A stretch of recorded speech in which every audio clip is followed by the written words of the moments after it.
So we've had a spring statement, which was initially anticipated to be a fairly brief fiscal update. Well, it certainly confounded those expectations. There have been some big announcements today. There's always a question before Chancellor stands up at the dispatch box. Is he going to pull any rabbits out of the hat? And boy, did we get some rabbits today. We're talking about giant Donnie Darko or Harvey-sized rabbits, with really big rabbits to be pulled out by the Chancellor at an occasion like this. So let's start by looking at the fiscal background. The Chancellor has yet again lucked out and got a windfall of around £20 billion from higher tax receipts, mainly coming from higher corporate tax revenues and higher earning individuals as well. And what he's done with that 20 billion is relatively sensible. Half of it he's banked and used to pay down government debt.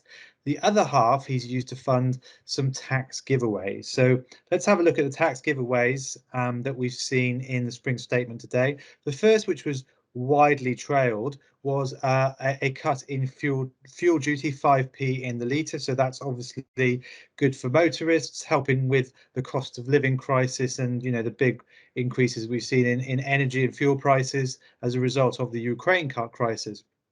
But we've also had two other big tax cuts which weren't widely trailed. One is there's been a very big increase, around £3,000, to the primary threshold, the primary national insurance threshold. So that's the threshold at which workers start paying national insurance. So that's now gone up to £12,570. That's now in line with the income tax rate threshold. We've also had some movement on income tax as well. Not quite yet, but the Chancellor said that he is going to cut income tax from 20% to 19%, and that will apply from 2024. So we've got to wait to get those goodies. Now, this might all be a little bit confusing to you because, of course, only last year the Chancellor froze income tax rates and put up the rate of national insurance. So, what's going on here? Well, if you're being cynical, what you might say is the Chancellor is rowing back on those measures that were introduced last year. Perhaps, you might go so far as to say it's a bit of a U-turn. So on the one hand, what we had last year was that he increased the rates of national insurance, the new social healthcare levy, 1.25%. So what he's done to offset that is to increase the threshold which is paid, and that will provide some solace to working families. Now, last year, what else did he do? He froze the thresholds for income tax. And what's he doing now? He's saying, well, actually, we're going to cut the rate. So he's actually kind of manipulating both thresholds and rates to kind of offset each other a little bit. So I think what's going on here, at a broad level, is that he's got a windfall, and actually he's actually taking the edge off some of those tax rises that he introduced last year. So that's kind of the main kind of tax points and how people will be affected.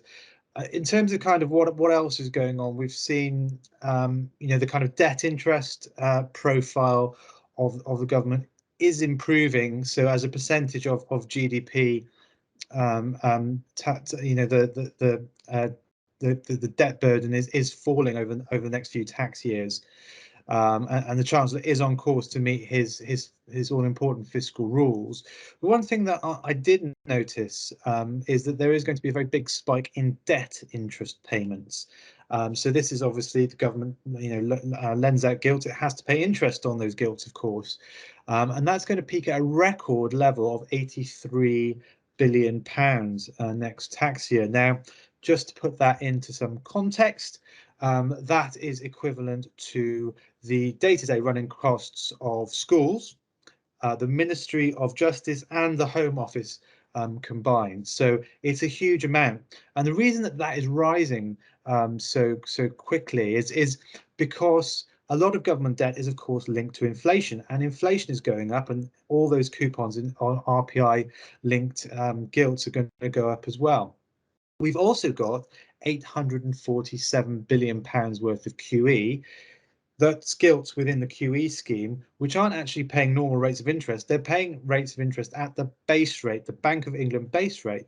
and what's happening to base rate at the moment. Well, it's going up quite sharply, and actually is forecast to increase much more rapidly across the course of this year. So all of that means that debt interest is rising quite sharply, as I say, hitting £83 billion next tax year. And that's why, although the Chancellor's got this windfall, it's probably a good idea for him to bank some of that and pay down some of that debt to make it more sustainable and bulletproof for the future. So, looking at what that means, all of this means for households, it's not really going to totally bail households out from the cost of living crisis. So, we've still got inflation, which the ONS is now expecting to reach 7.4% this year, and then continue to be 4% next year. So that means basically, a pound in your pocket at the beginning of this year is going to be worth around 90p at the end of next year. So that's still going to be really painful. But I guess what this spring statement has done, like I say, it's taken the edge off that a little bit. So that national insurance threshold increase, which by the way is coming from July, not from April as normally is the case, but that increase to the threshold, will be really helpful for a lot of people. And will kind of really cut down on the impact of the increase in the rate that we were expecting. Income tax thresholds are still frozen, so there's still definitely some pain on that front. Most of us are probably going to be paying more income tax next year, but then that cut to the 19% means there will be something coming back our way at some point, hopefully.